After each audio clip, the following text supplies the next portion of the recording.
Hi everyone, welcome to Navneet IAS academy. So हम यहाँ पे जो है क्लास 8 की जो एनसीईआरटी है हिस्ट्री की उसे कवर कर रहे हैं एंड इस बुक का नेम है आवर पास्ट पार्ट 3 एंड इसका जो है 6 चैप्टर हमने यहाँ पे स्टार्ट किया था जिसके 3 पार्ट्स हम जो है ऑलरेडी कंप्लीट कर चुके हैं एंड जिसमें हम जो है ना दिल्ली सिटी के बारे में पढ़ रहे थे। राइट, मुगल्स के समय में दिल्ली किस तरह की थी, फिर ब्रिटिशर्स के समय में जो है क्या चेंजेस आते हैं यहाँ पे उनके बारे में कवर कर रहे थे एंड इसी चैप्टर को ही हम यहाँ पे कंटिन्यू करेंगे। इसका 4th पार्ट जो है वो आज हम यहाँ पे कवर करेंगे जिसके साथ हमारा 6 चैप्टर जो है वो टोटली कंप्लीट हो जाएगा। राइट, एंड ये जो है मेरे टेलीग्राम चैनल का लिंक है, इस पे आपको जो है ना daily news articles to read जो है the Hindu and Indian Express के उसकी इंफॉर्मेशन मिलेगी। लिंक इसका जो है वो नीचे मैं डिस्क्रिप्शन में दे चुकी हूँ, डायरेक्टली वहां पे जाके आप इसे क्लिक करके इसे फॉलो कर सकते हो। Right, so let's continue with the chapter number 6। तो अब हम यहाँ पे बात करेंगे about the decline of havelis. Right, जैसे कि आपको पता है कि मुगल्स के समय में यहाँ पे जो है ना काफी बड़ी बड़ी हवेलीज बनाई गई थी। किसके द्वारा? जो मुगल अरिस्टोक्रेट होते हैं।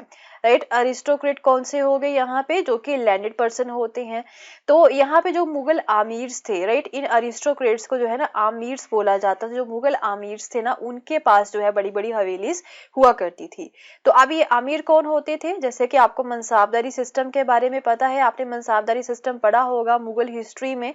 तो मनसाबदारी सिस्टम में जो है ना यहाँ पे रैंकिंग होती थी। ओके, यहाँ पे रैंक्स दिए जाते थे, उस रैंकिंग के अकॉर्डिंग ही जो है ना उसे लैंड दी जाती थी किसी एक पर्टिकुलर पर्सन को।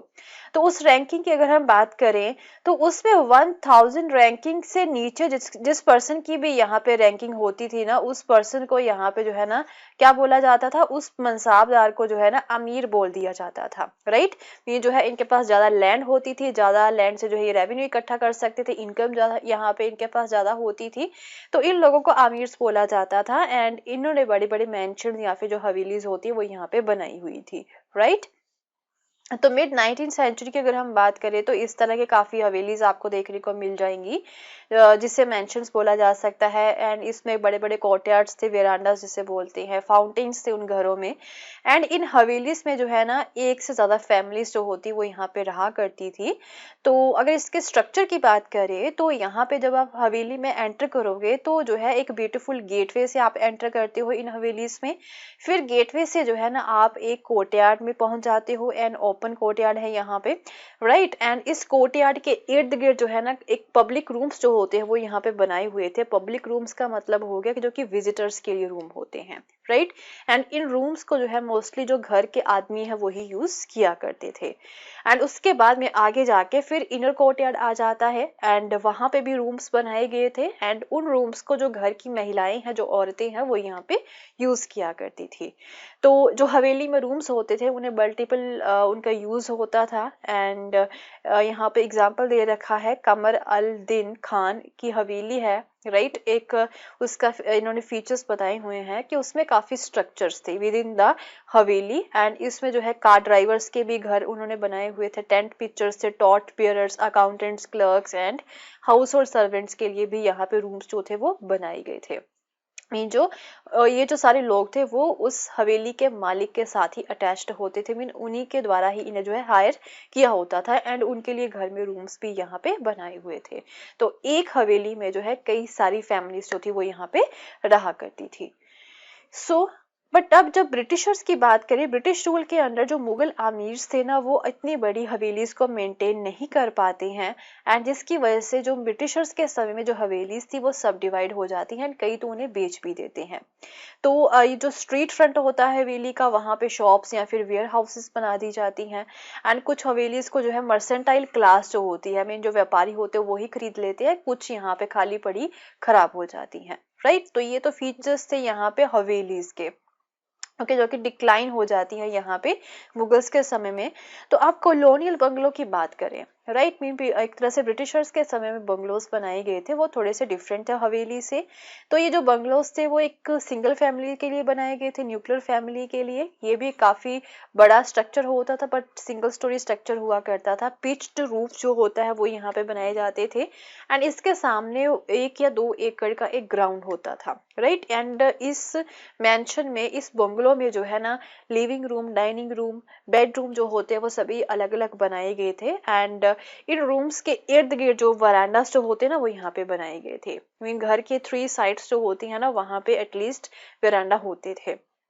फिर जो किचन्स हैं या फिर सर्वेंट्स के रूम होते थे, वो मेन जो हाउस होता है ना, उससे थोड़े से सेपरेट बनाए जाते थे, सेपरेट स्पेस में। एंड इस घर को जो है ना चलाने के लिए कई सारे डजन्स ऑफ सर्वेंट्स इन्होंने रखे होते थे। एंड जो वुमेन थी घरों की, वो इन सर्वेंट्स को लुक आफ्टर करती थी, इन्हें जो है वो सुपरवाइज भी किया करती थी वेरांडास में बैठ के। सो आप धीरे धीरे फिर जो है ना ओल्ड सिटी की तरफ हमने यहाँ पे देखा था कि जो ओल्ड सिटी है, ओल्ड दिल्ली है, राइट, उसकी तरफ म्यूनिसिपैलिटी ज्यादा फोकस नहीं कर रही थी। वो जस्ट जो न्यू दिल्ली है उसकी तरफ ही जो है ज्यादा वो फोकस करती है उसे प्लान करने में। बट अब थोड़ा सा जो है ना रॉबर्ट क्लार्क जो है ना, वो एक एक्सटेंशन स्कीम यहाँ पे लेके आते हैं, एंड जिसे जो है लाहौर गेट इम्प्रूवमेंट स्कीम बोला गया था। तो वो जो है ना वर्ल्ड सिटी रेजिडेंट्स के लिए थी। वर्ल्ड सिटी कौन सी होगी? जो ओल्ड सिटी है उनके लिए थी ये यहाँ पे स्कीम। तो सो डैट कि यहाँ पे जो है इन्हें भी, इनका भी थोड़ा स्ट्रक्चर सुधारा जाए ओल्ड सिटी का भी। क्योंकि 1931 का जो सेंसस है ना, वो ये रिवील करता है कि ओल्ड सिटी में जो है ना 1 एकड़ में 90% थे, उसके मुकाबले यहाँ के अगर हम न्यू दिल्ली की बात करें तो वहां पे 1 एकड़ में जो है जस्ट 3% थे, राइट। तो वो इतना ज्यादा कंजेस्टेड था जो ओल्ड सिटी थी। डेट इज वाई जो है ना यहाँ पे रॉबर्ट क्लार्क ये वाली स्कीम लेके आते हैं। तो एक वो ये बोलते कि नई मार्केट स्क्वायर बनाई जाएगी, एंड जिसमें शॉप्स बनाए जाएंगे, एंड जो स्ट्रीट है उसे ग्रिड पैटर्न जो होता है ना, इस तरह का ग्रिड पैटर्न जो होता है तो इसमें बनाया जाएगा। एंड सारी स्ट्रीट्स जो है वो wide width, size and character में बिल्कुल सिमिलर होंगी। एंड फिर उसके बाद में जो है लैंड को भी डिवाइड किया जाएगा रेगुलर एरियाज में। एंड बट ये जो स्कीम थी ना, इस स्कीम को क्लार्कगंज स्कीम भी जो है बोला जाता है for the development of the old city. ये इनकम्प्लीट रहती है, एंड ओल्ड सिटी जो है ना वो फिर भी डीकंजेस्ट नहीं हो पाती है। वाटर सप्लाई, ड्रेनेज जो है ना वो काफी पुअर रहती है इवन 1912 में भी।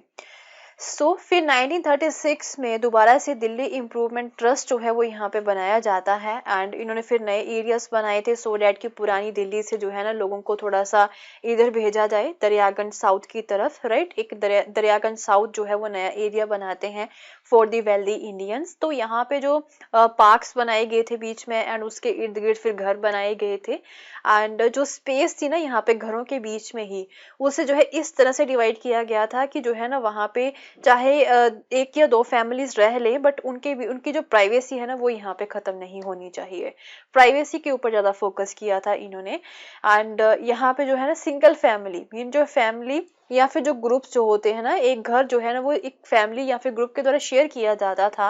एंड बट उनकी जो प्राइवेट स्पेसेस थी ना वो यहाँ पे बनाई गई थी घरों में। मैं चाहे वो जो है ना एक ही फैमिली से बिलोंग करते हैं, एंड जैसे कि 2 भाई हो गए एक ही घर में, उनकी जो फैमिलीज है वो एक ही घर में रह रही हैं, बट उनके लिए घर जो इस तरह से बनाए गए थे कि उनका जो प्राइवेसी है वो खत्म नहीं होनी चाहिए, राइट। तो with this we have completed the chapter number 6 also, and अपनी नेक्स्ट वीडियो में हम जो है चैप्टर नंबर 7 को स्टार्ट करेंगे। सो मिलते हैं फिर नेक्स्ट वीडियो में। एंड अगर आपको मेरा कोर्स पसंद आया तो इसे शेयर करना ना भूलें। Thank you so much, have a nice day, bye bye.